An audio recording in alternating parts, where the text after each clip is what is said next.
Oke. Ibu, selain memperkaya perbendaharaan Ibu saya selalu bilang kalau Semua yang ada di Komisi 7 ini percaya ada perubahan itu, dan saya ingin tahu kenapa harga gas kita yang Pak, Tuban juga menjadi salah satu kabupaten yang dilewati, Bojonegoro juga, dan ini kami harap bisa segera dalam rangka mensupport proyek strategis nasional JRR Rosneft yang ada di Tuban.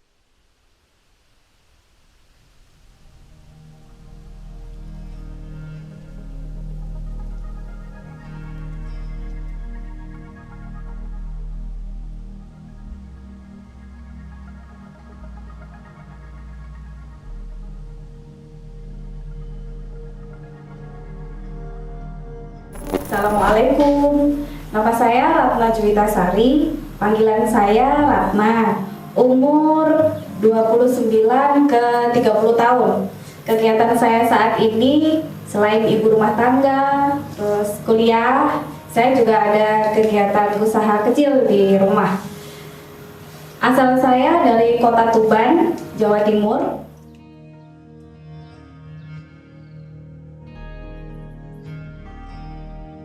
Assalamualaikum warahmatullahi wabarakatuh. Saya Bu Titi Eka. Dulu waktu SMA gurunya Mbak Ratna. Ya, sekarang alhamdulillah saya sudah pensiun. Mbak Ratna juga sudah berhasil. Seperti itu. Siswa itu yang bagus kalau istirahat kan harus di luar. Ya, tidak boleh di dalam kelas. Nah, Mbak Ratna ini juga di luar. Mereka sepertinya punya kelompok ya, apa namanya itu, kalau SMA kan biasa ya punya kelompok geng gitu ya, seperti itu.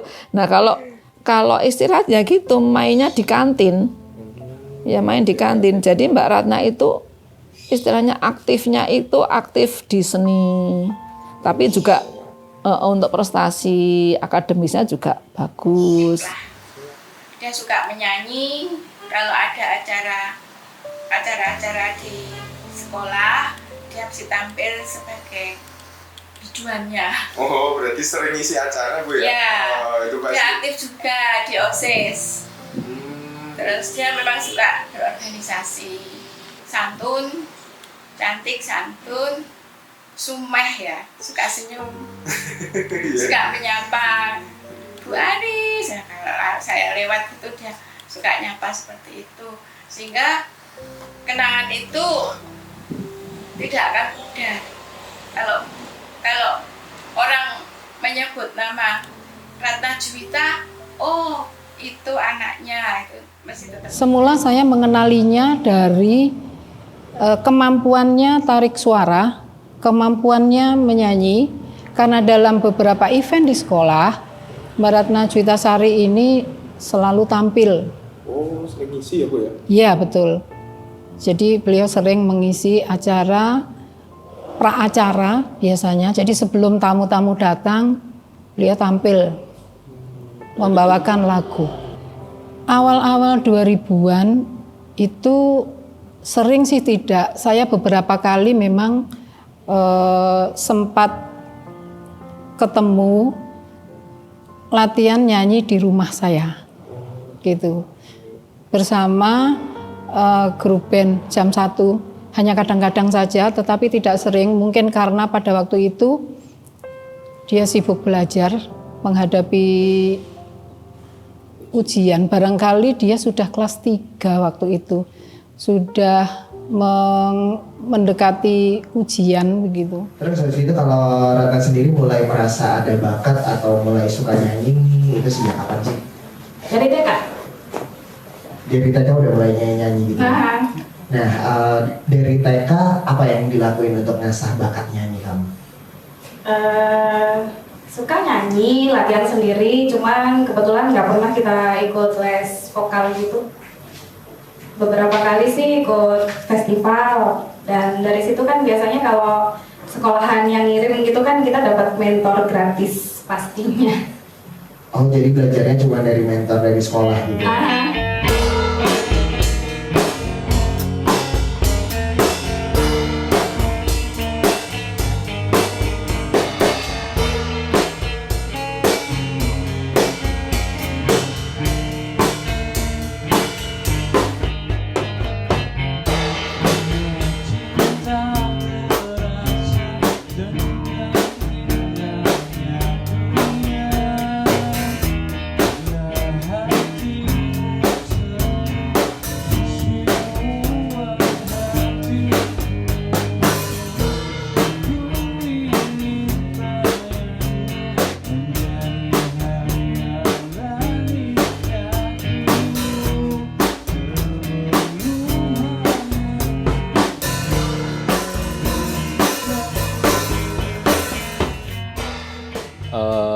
Kalau pertama kenal sih sebenarnya Mbak Ratna itu kan adik kelas saya ya. Jauh tapi istilahnya bukan satu periode. Jadi pada saat itu jam 1 lagi mendapatkan apa istilahnya enggak, jadi kita itu istilahnya punya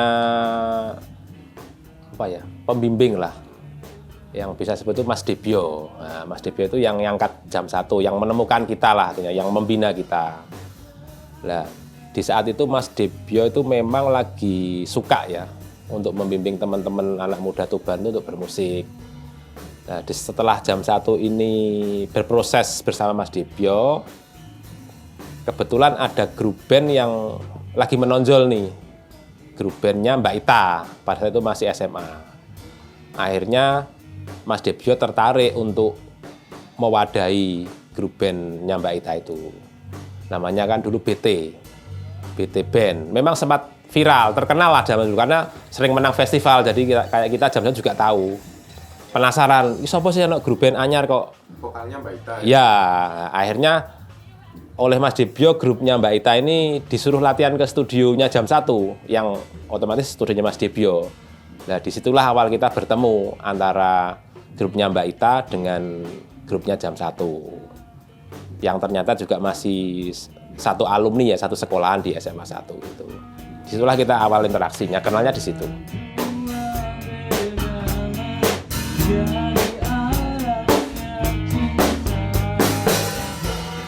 Dulu memang saya lihat Mbak Ratna tuh gini, waktu itu kan zaman dulu kan untuk vokalis cewek kan jarang.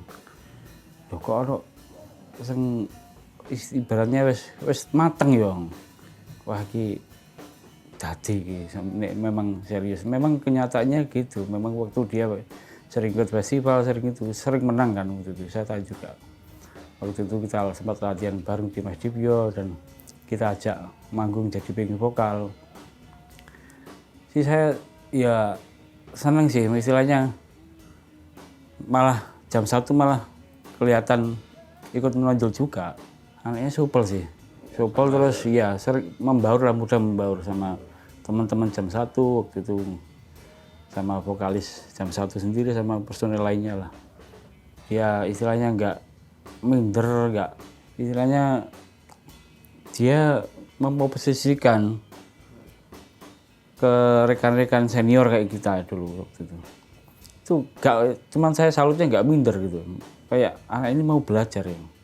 Kok istilahnya pede. Itu yang saya salut dulu. Tolong lihat aku dan jawab pertanyaanku. Mau dibawa kemana hubungan kita, bila kau terus menunda-nunda dan tak pernah nyatakan cinta. Secara personal orangnya sih supel ya, karena memang tahunnya kita itu memang pasti kan zaman dulu itu kan banyak viral ya, sekarang istilahnya viral bahwa ini loh ada vokalis cewek yang kok menonjol banget sih anak ini gitu loh. Istilahnya dari segi musikalitasnya benar-benar pada saat itu menonjol. Tekniknya nyanyi kan udah kayak orang zaman dulu, orang les-lesan lah ibaratnya, bukan kayak orang natural nyanyi gitu loh. Jadi oh ternyata dia ini seorang apa ya, vokalis yang menonjol, supel, menonjol, sehingga ketika ketemu kita di studio itu enak karena kan dia orangnya juga apa ya, supel. Iya, jadi ngobrol tuh langsung nyambung, nanya-nanya gitu, sampai akhirnya kita juga ayo kapan-kapan bantu kita jadi backing vokal gitu. Ya gitu sih. Orangnya sih baik sih. Generasi penerusnya bagaimana? Mungkin ada pesan lah untuk... Kalau pesan saya ya buat musisi-musisi muda, terutama istilahnya vokalis cewek itu. Ya kalau bisa jadilah musisi yang rendah hati, karena dulu Mbak Ita itu dulu ya memang rendah hati memang. Ibaratnya gak apa mentang-mentang gabung sama jam 1 atau dalam lingkup Mas Debyo, dia nggak merasa wah inilah aku istilahnya di Tuban diakui lah, enggak. Tetap itu aja. Mungkin itu yang Aja. membentuk mentalnya sampai Nah, sekarang. ya mungkin sampai sekarang kayaknya ke bawah. Jadi meskipun dia bergaul di lingkungan siapa aja kayaknya saya lihat ya istilah supel lah pembawaannya. Iya, nggak beda-bedakan. Ternyata nggak berubah. Apa yang telah menjadi pilihan, tentulah cinta yang harus. Kalau saya sih nggak nyangka ya. Nggak nyangka itu mungkin juga bisa dipengaruhi karena setelah apa namanya Mbak Ita lulus kuliah lah, ibaratnya kan udah nggak pernah berinteraksi ya. Kan kita nggak tahu kiprahnya ya, nggak tahu kiprahnya. Ya kita taunya terus dia mencalonkan sebagai anggota DPR gitu aja. Tapi untuk sampai menjadi DPR pusat itu memang sangat luar biasa. Benar-benar kita itu surprise dan salut lah. Dengan ibaratnya kiprahnya itu kayak slipper gitu loh Mas. Nggak kelihatan tapi tahu-tahu loh tiba-tiba sangar loh. Nah, kan ada sih yang heboh gitu. Ini kan nggak bener-bener apa istilahnya mentes gitu loh Mas. Prosesnya itu bener-bener kayaknya bener-bener tekun gitu loh. Hasilnya itu tahu langsung des gitu loh, ibaratnya gitu. Nggak nyangka sih, tapi ya akhirnya jadi bangga. Ibaratnya kan anekdote ngono-ngono tahu baking jam 1. Itu sih hasilnya. Elek-elekannya kan ngono, ibaratnya kan gitu loh Mas. Ikut seneng lah. Ikut seneng.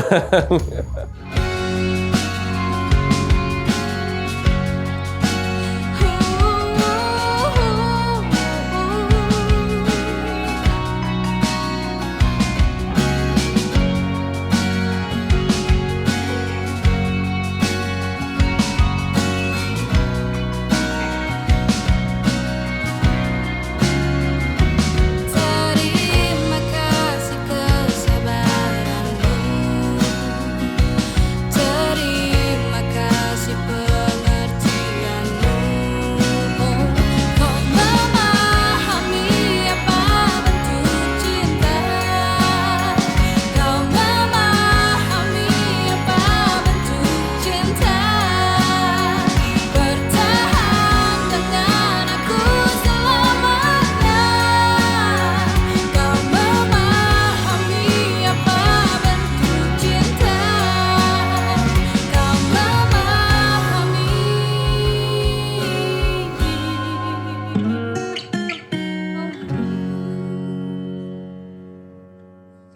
Nah itu kalau dari di antara suami ada orang tua yang paling suportif, yang paling support banget sama bakat nyanyi kamu sejak zaman dulu itu siapa? Adik. Adik kayak gimana tuh? Suportifnya dalam bentuk apa? Nganter-nganterin kalau ikut festival? Iya, dari dulu, dari SMP pokoknya dia my biggest fans lah pokoknya. Jadi kalau misalnya ada lomba kemana gitu dia pasti ngikut. Terus kalau misalnya dulu kita masih ikut festival-festival band gitu, dia mau bawa-bawain tas ganti saya gitu. Terus acara ini juga yang pertama saya kasih tahu dia. Kebetulan adik saya cuma satu-satunya, jadi I love you my bro.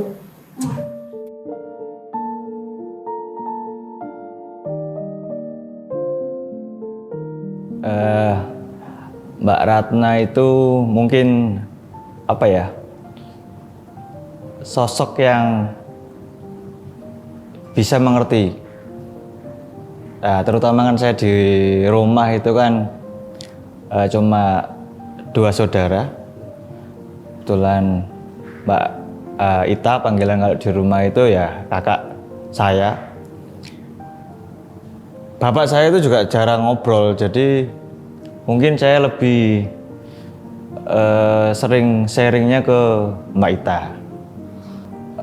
Mbak Ita mungkin ini ya, karena di rumah kan tahu sendiri Pak Wito itu juga jarang banget untuk ngobrol, lebih dingin.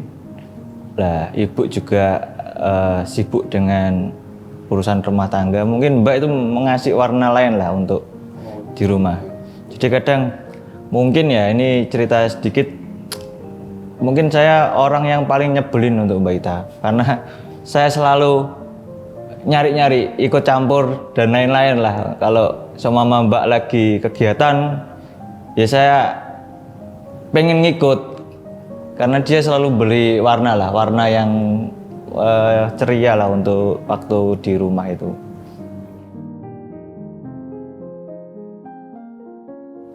Mbak itu kan hobinya juga seni, hobinya menyanyi, menari, bahkan melukis juga. Seingat saya juga pernah juara dulu di SD.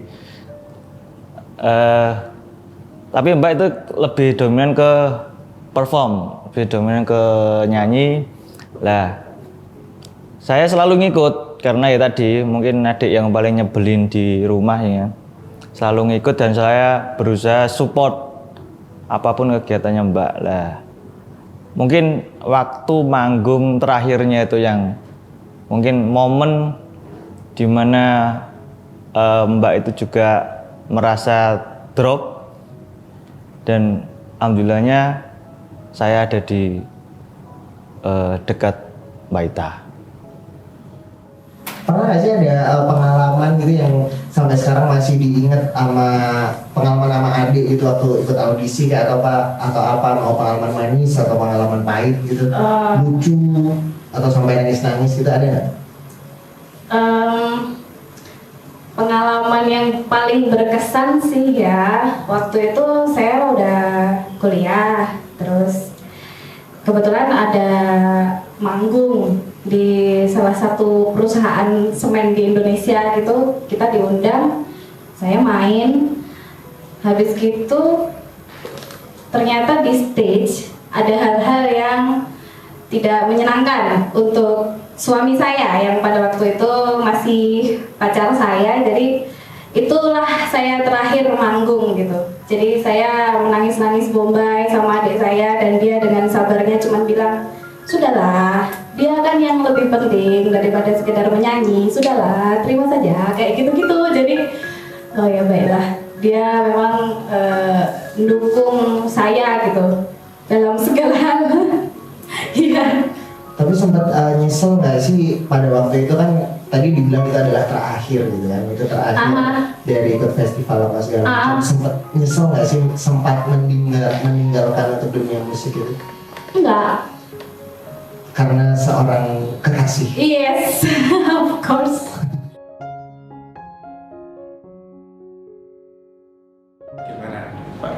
First time ketemu Mbak Ratna, saya merasakan dia jodohku.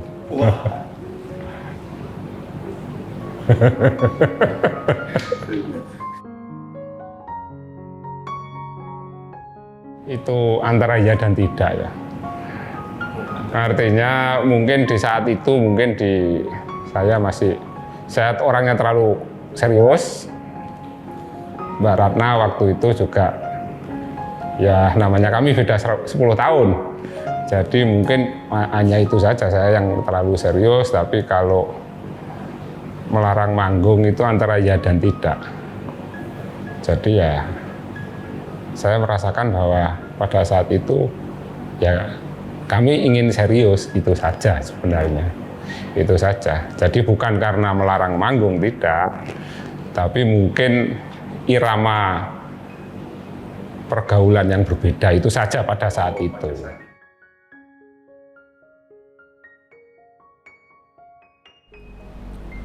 Disiplin, penuh tanggung jawab,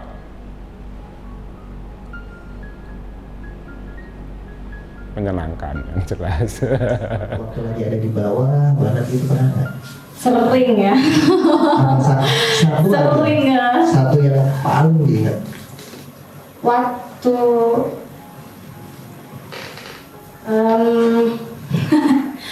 waktu saya tidak berhasil masuk di perguruan tinggi negeri yang saya tuju. Ya, itu momen-momen yang paling saya ngerasa bahwa how hard this life, my life is so hard. Ya kayak gitu. Pada waktu itu yang paling kecewa siapa sih? Saya sendiri. Orang tua? Enggak. Mereka selalu ngasih support sih. Cuman saya aja yang merasa bahwa saya yang mengecewakan mereka gitu. Saya belum bisa memberi kebanggaan buat mereka. Yang pertama itu memang nama itu adalah doa ya. Kesehariannya termasuk dari awal itu memang ya sudah ada kecenderungan dari orang pinter, kendel pinter. Jadi ya berani kendel dene. Soalnya apa? Biar niku mau dari SD kan dari jarak sini sampai Kutorjo kan lumayan jauh gitu. Iya. Itu mbak sepeda dewe mas, mbak sepeda dewe. Jadi mulai kelas berapa itu? Kelas 5 nih kak, kelas 4. Nah motivasinya itu, dene itu isi eleng mbak omongan bapak mbiyen. Awakmu oleh apa jenenge delok TV dan sebagainya. Itu mulai dari kelas piro itu. Tak kayak motivasi bener. Oleh awakmu delok TV. Tapi nek nilaimu di bawah 8, rata-rata 8. Langsung tak obong rapotmu aku. Jadi memang dekne iku. Dene terpacu dene memang itu. Jadi tak bebasno Mas, tak bebasno. Silakan kamu ndelok TV sak karepmu silakan. Tapi yang ngono, nek rapotmu kurang dari 8, tak obong rapotmu. Tak obong rapotmu. Jadi aku memang mben iku istilahnya orang keras tah, Mbak Ita itu. Baratnya ya.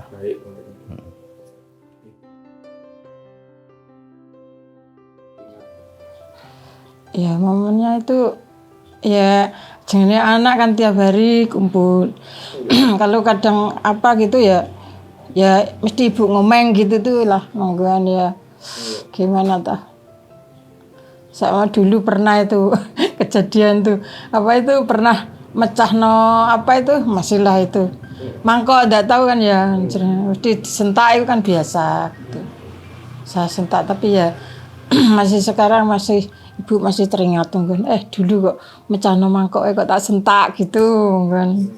Waktu SD kelas berapa itu ya? Waktu biasanya kan aku kan bisa istilah ngontrak ning ngene Mahkamah Agung ya. Nah iku setiap iku mesti dekne iku nang omahe ibu nang ngene Kajongan kono iku. Satu saat iku dekne iku ibu pas blonjo dekne iku ono apa jeneng goreng apa mbek koncone kotaan mat kene. Jadi sampai berapa bulan itu gak mlebu sekolah itu. Jadi waktu itu nang ngene Kamagung. Jadi aku itu sampai sekarang itu nek eling ngono ku wis gak iso iku. Jadi sampai sekarang isih membekas sih kakinya itu. Ya iku sing munggah mana rontok iku. Lomba nyanyi di Kediri itu saya sampai itu gelar koran. Saya perjuangan saya pokoknya saya kan suka nyanyi. Mbak Ita nyanyi, Mbak Ratna nyanyi suka. Jadi saya dukung. Aduh. Sempat ikut tuh biasanya kayak gitu. Ya saya ikut terus. Saya kan iki apa namanya? Support manajernya. Waktu masih di Mahkamah Agung ya, adik saya kan masih dari nol ya. Itu dia itu naik sepeda ontel kecil kita itu. Terus bapaknya di belakang naik sepeda motor mau ke kantor. Jadi pelan-pelan.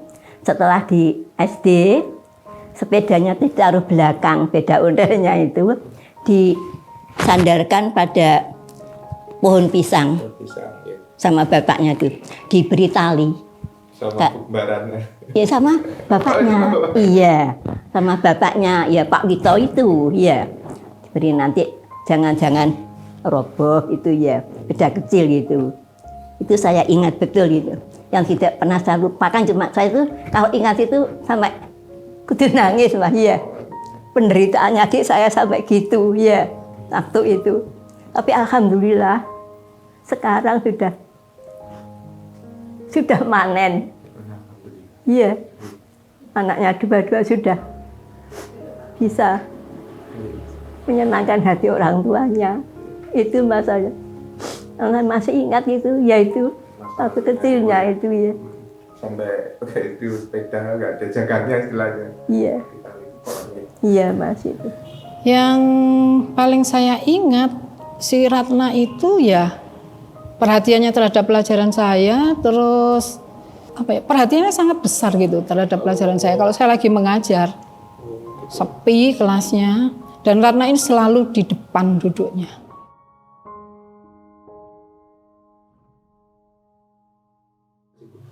Iya, saya bangga sekali dengan anak saya. Ita itu bangga sekali saya, soalnya kan nasib itu kan ndak ada yang tahu tuh ya. Kok anakku sekarang kok bisa di sana, di Senayan gitu. Jadi saya ya bangga sekali. Ada nggak momen istilahnya pas ibu sendiri gitu? Ya kalau saya sendiri ya gini, ya Allah anakku alhamdulillah kok bisa di sana, kok bisa di Senayan, ya Allah itu pasti toh ya. Itu pasti kalau ibu sendirian loh ya. Semoga bisa amanah gitu. Terus terang alhamdulillah bangga aku ya. Soalnya terus terang mengkomono sesuai karo harapan orang tua. Jadi setiap orang tua itu kepengen anaknya itu sukses. Lepas masalah itu Mas Reza, Mbak Ratna, orang tua itu mesti harapannya kepengen anaknya sukses. Soalnya apa? Jadi aku selaku orang tua jadi PNS saja ASN ya, ASN. Iku ya nek iso ngono ya lebih dari saya. Ya, lebih dari saya. Tapi alhamdulillah ngono kayak masalah pendidikan ya iki motivasinya ibu juga. Jadi pokoknya ojo sampai anakku itu kayak aku masalah pendidikan ya. Jadi alhamdulillah. Ya, mbah piye carane sing penting iku bendarane sing pinter. Bendarane pinter. Jadi aku itu mau cuma sesuai dengan jalur saya, yang mengelola itu yang penting. Soalnya aku terus terang aku yang ngelola gak mampu aku. Jadi alhamdulillah sesuai dengan harapanku. Yang terakhir saya ingat dari Ratna ini, saya takut Bu kuliah enak sekolah SMA aja gitu. Jadi dia itu mungkin merasa enjoy begitu ya menempuh pendidikan di lingkungan putih abu-abu, karena memang kebanyakan orang mengingat itu masa yang paling indah adalah masa putih abu-abu gitu. Jadi penuh kenangan, anak-anak sudah beranjak dewasa, sudah mulai banyak ulah, sudah bisa milih ini itu, barangkali dia merasa enjoy gitu. Curhat sih tidak, pada waktu itu saya bertanya kalau saya tidak salah ingat, Ratna mau melanjutkan kemana? Saya takut mau kuliah, enak SMA saja.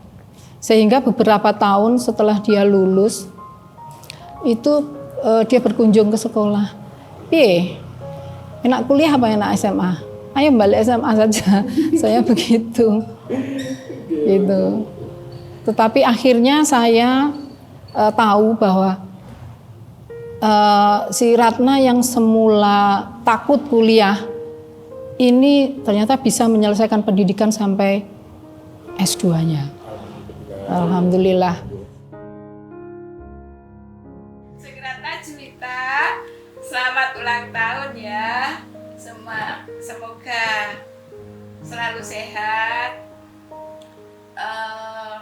berkah usianya, kemudian karirnya selalu sukses ke depannya. Yaumil Milad Mbak Ratna ya, semoga apa yang menjadi cita-citanya dia, dan saya tahu persis kok. Saya ingat betul waktu dia itu mau mencalonkan di DPR RI itu saya ditelepon ya, diajak ngobrol di Faleha sama adik saya, Mbak aku mau gini. Terus cuman saya tanya tujuannya apa dulu kan, ya untuk ini Mbak, oke lah bagus, tak bantu. Saya mendoakan Mas, Mudah-mudahan keponakan saya bisa berhasil, bisa sukses untuk mengangkat derajatnya. Bani Sakur tembakongnya ayah saya. Bisa mengangkat derajatnya supaya tidak sepelekan orang. Bisa sukses dalam keluarga, dalam karirnya. Bisa sukses dan selamat pekerjaannya, selamat dunia akhirat, Mas. Kalau untuk doa yang jelas, semoga Mbak selalu kuat, selalu istiqomah dengan apa yang dilakukan hari ini. Saya tahu juga mungkin nggak seperti yang orang pikirkan, dengan mudahnya berjuang, terutama buat keluarga.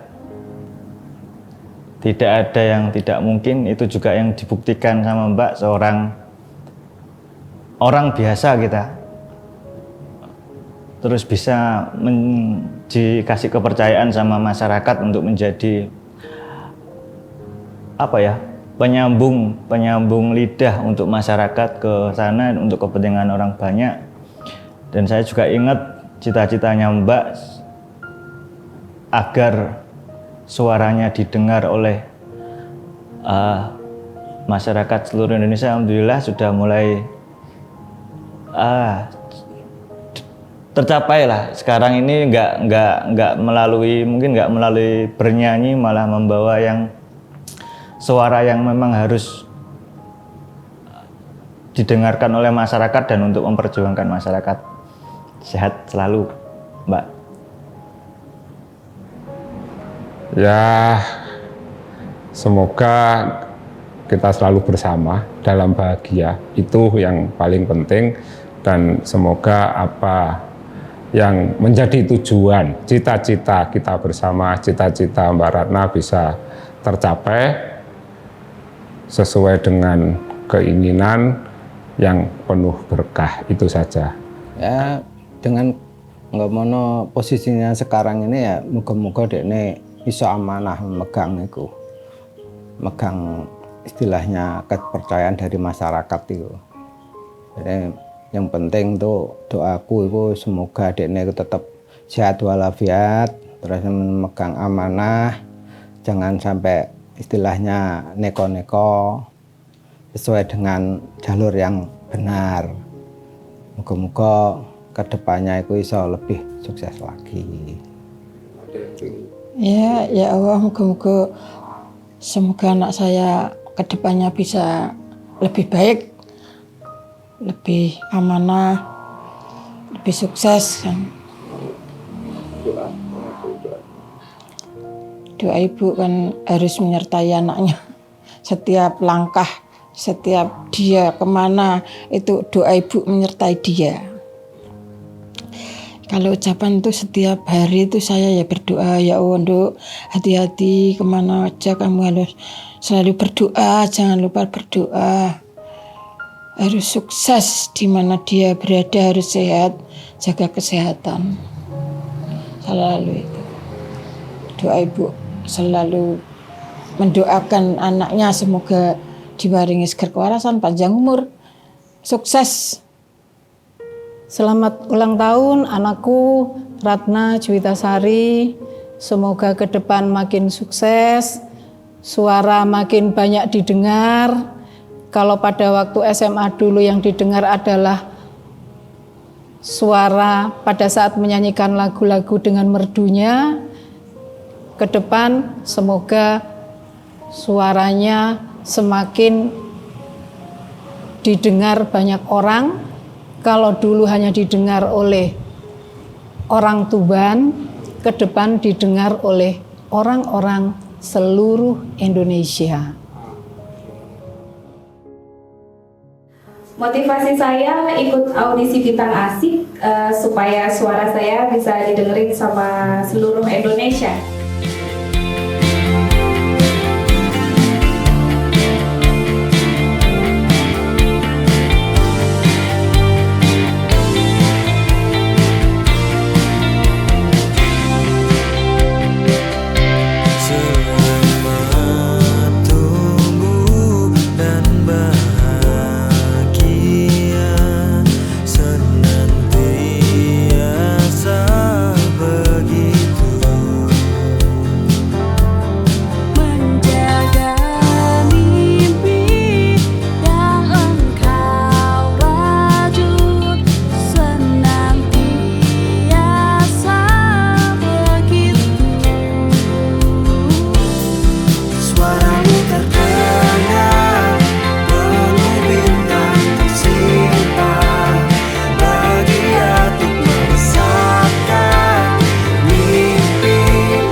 tersimpan, bahagia untuk merasakan mimpi tak pernah berhenti.